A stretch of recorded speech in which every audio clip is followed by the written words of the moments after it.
Is Bitcoin a currency? There are plenty of questions online about whether Bitcoin really functions as a currency.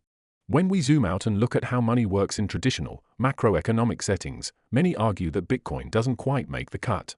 Let's explore why. In a classic economy, a currency has three main jobs. It must act as a medium of exchange, a store of value, and a unit of account. In other words, money should let people buy goods and services, hold its value over time without wild swings, and help measure the worth of items in a consistent way. From a macro point of view, Bitcoin struggles with these roles.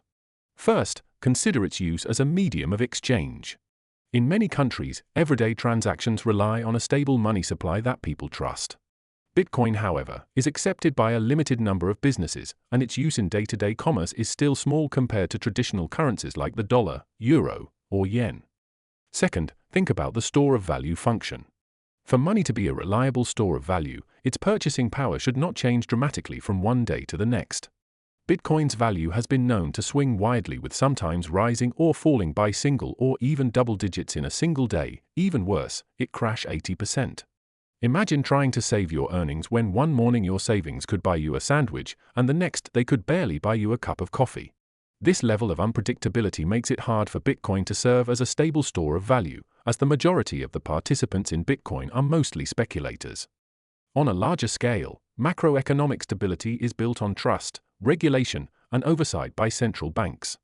National currencies are supported by policies like interest rate adjustments, fiscal policies, and backing by government institutions that aim to control inflation and ensure stability, although there are depreciation in value over the time, but it's still a better option than most. Bitcoin, in contrast, is decentralized and not controlled by any central authority. This absence of regulation means there's no safety net to smooth out market volatility, which could prevent it from being adopted as everyday money for most. Let's consider an everyday example. Imagine a small country that issues its own stable currency. Its central bank monitors inflation, uses monetary policy to keep prices relatively stable. Now, if you replace that currency with Bitcoin, the daily price swings might make farmers, shopkeepers, or even households rethink whether they can trust it to manage their budgets. Theory of money suggests that trust and consensus are key.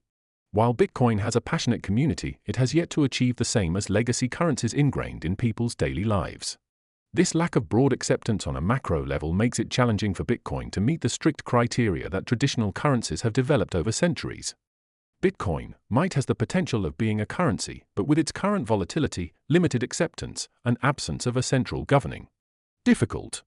In a macro scope, Bitcoin is more of a digital asset or investment rather than the everyday money used to run modern economies.